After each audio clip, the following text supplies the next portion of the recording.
Hello Dave.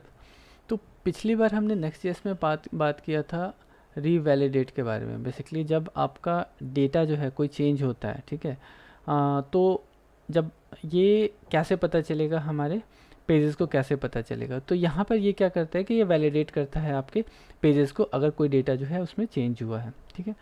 आज हम बात करेंगे दो चीज़ों के बारे में, जिसमें एक होगा आपका नॉट फाउंड, दूसरा होगा आपका रीडायरेक्ट के बारे में, ठीक है। तो नॉट फाउंड बेसिकली कैसे वर्क करता है, तो अगर आप यहाँ स्क्रीन पर अगर आप देखें तो यहाँ पर अगर मैं यूज़ करता हूँ नॉट फाउंड, ठीक है, नॉट फाउंड, अगर मैं इसको ट्रू कर देता हूँ और इसको सेव करते हैं, ठीक है। अगर स्क्रीन पे हम जाते हैं और मैं इसको रिफ़्रेश करता हूँ, उप्स, ओके, बेसिकली अभी हमने सर्वर अप नहीं किया है, तो पहले सबसे पहले सर्वर अप कर लेते हैं। तो npm run dev, ये हमारा सर्वर अप हो रहा है। सर्वर हमारा अप हो गया, एक बार रिफ्रेश करके चेक कर लेते हैं। ओके, हमने कुछ टाइपो मिस्टेक किया है। सो नॉट फाउंड में एफ जो होगा आपका यहाँ पर कैपिटल होगा। सेव करते हैं, सेव करके एक बार पेज को देखते हैं। तो आप यहाँ पर देख रहे हैं कि ये जो है हमें मेरा पेज अवेलेबल है, फिर भी जो है वहाँ पे हमने जब नॉट फाउंड दिया तो नॉट फाउंड देते ही इसने क्या किया कि हमें 404 पे हमें रिडायरेक्ट कर दिया। अब एक्चुअली में ये जो 404 जो है, ये जो नॉट फाउंड है, ये इसको आप कैसे कैसे यूज़ कर सकते हैं। बेसिकली कई बार सिनेरियोज आपके आएंगे, कई बार पेजेस में अगर डेटा नहीं अवेलेबल है तो उस केस में भी आप इसको यूज़ कर सकते हैं। तो इसको यूज़ करने का दूसरा भी तरीका है, जैसे कि अगर आप यहाँ पर कंडीशन दे सकते हैं कि if Jason data dot products, हमारा प्रोडक्ट्स जो है, क्योंकि हमारे यहाँ पे जेसन जो है ना, जेसन के अंदर हमने प्रोडक्ट्स के नाम से एक एरे बना रखा है। तो JSON data dot products dot length triple equal to अगर 0 होता है तो ये क्या करेगा कि आप हमारा जो नॉट फाउंड है उसको ट्रू कर देगा। Not found in the sense कि डेटा जो है पेज पे एग्जिस्ट नहीं कर रहा है, तो इसलिए ये क्या करेगा कि रिडायरेक्ट कर देगा आपको नॉट फाउंड पे यहाँ पर।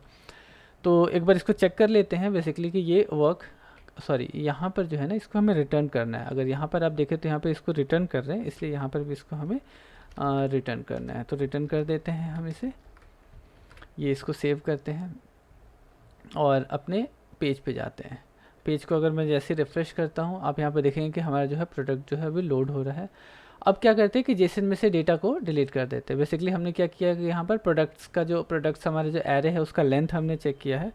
तो इसको मैं सेव कर देता हूँ, बेसिकली हमारे यहाँ पे सेव करने से ये वर्क करेगा, क्योंकि हमने यहाँ पर रिवैलिडेट जो लगा रखा है, ठीक है। तो जैसे इसको सेव किया, अब यहाँ पर जैसे हम इसको रिफ़्रेश करेंगे, ये क्या करेगा कि हमें रीडायरेक्ट कर देगा 404 पे, क्योंकि यहाँ पर डेटा जो है वो एग्जिस्ट नहीं कर रहा है। डेटा जो है यहाँ पर हमारा लेंथ जो है वो यहाँ पर 0 आ रहा है, ठीक है।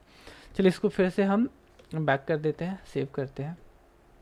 अब बात करते हैं हम यहाँ पर रीडायरेक्शन का, ठीक है। तो रीडायरेक्शन के केस में बेसिकली क्या है कि कई बार हम किसी पेज से रिडायरेक्ट कहीं और करना चाहते हैं, मतलब यूआरएल आपका डिफरेंट होता है, उसको रिडायरेक्ट करते हैं किसी दूसरे पेज पे। तो रीडायरेक्शंस का जो काम होता है वो भी आप यहाँ पर कर सकते हैं। जैसे कि अगर एग्जांपल ले लेते हैं, if Jason data dot products, ठीक है, प्रोडक्ट्स का जो हमारा ये है, अगर ये अवेलेबल नहीं है, ठीक है, कोई इस पेज पे हिट करता है और ये अगर अवेलेबल नहीं है, तो उस केस में क्या करे, ये हमें रिडायरेक्ट कर दे। तो रिटर्न कर देते हैं, यहाँ पर रिटर्न करते हैं हम रिडायरेक्ट करते हैं। रिडायरेक्ट में यहाँ पर आपको डेस्टिनेशन भी देना पड़ता है। डेस्टिनेशन में आप कोई भी पाथ जो है वो पाथ आप यहाँ पे प्रोवाइड कर सकते हैं बेसिकली। तो एक मैं यहाँ पर नो डेटा पे इसको रिडायरेक्ट कर देता हूँ, नो डेटा, ठीक है। नो डेटा पे इसको हम रिडायरेक्ट कर देते हैं कि अगर प्रोडक्ट्स जो है यहाँ पर प्रोडक्ट्स का जो है वो है ही नहीं एक्चुअली, ठीक है। अगर हम इस पेज पे जाते हैं तो उस केस में क्या करेगा कि ये हमें किसी दूसरे पेज पे रिडायरेक्ट कर देगा। जैसे कि आप किसी एक प्रोडक्ट पे क्लिक करते हैं और अगर वो प्रोडक्ट नहीं है तो किसी दूसरी जगह जो है आपको रिडायरेक्ट कर देता है, सजेशंस में आपको भेज देता है कि ये प्रोडक्ट जो है आउट ऑफ स्टॉक है, तो आप इस प्रोडक्ट को भी आप देख सकते हैं। तो यहाँ पर रिडायरेक्शन हमने लगा दिया है। अब इसको रिडायरेक्ट किया है हमने कहाँ पर, नो डेटा। तो नो डेटा के नाम से यहाँ पर हमारे पास पेज नहीं है, तो हमें एक पेज भी बनाना पड़ेगा यहाँ पर, नो डेटा डॉट जेएस। यहाँ पर एक पेज बना लेते हैं, तो const no data equal to हो गया एक्सपोर्ट डिफ़ॉल्ट नो डेटा। अब यहाँ पर चलते हैं, तो यहाँ पर कर देते हैं रिटर्न, अभी के लिए नॉर्मली रिटर्न कर देते हैं कुछ भी डिव, ठीक है, नो डेटा अवेलेबल, ठीक है। अभी के लिए नॉर्मली यहाँ पे नो डेटा अवेलेबल कर देते हैं। हम इस पेज पे जाते हैं, इसको रिफ़्रेश करते हैं, क्योंकि अब तो हमने वहाँ पे डेटा डाल दिया है, तो ये दोबारा से हमें रिडायरेक्ट कर देगा हमारे जो प्रोडक्ट्स के लिस्ट हैं उस पर। बैक जाते हैं, अब यहाँ पे हमने जो कंडीशंस डाल रखा है, जो कि अगर प्रोडक्ट अवेलेबल नहीं है, तो एक बार जेसन में से जो है हम प्रोडक्ट वाला सेक्शन है उसको डिलीट कर देते हैं, ठीक है। तो हम जो है यहाँ पे जो चेक कर रहे हैं वो भी हमें पता चल जाएगा। इसको हमने किया सेव कर दिया। अगर हम ब्राउज़र पे जाते हैं और इसको रीलोड करते हैं, तो जैसे ही रीलोड करते हैं आप इसको ये देख रहे हैं कि ये जो है हमें नो डेटा पे यहाँ पे भेज दिया।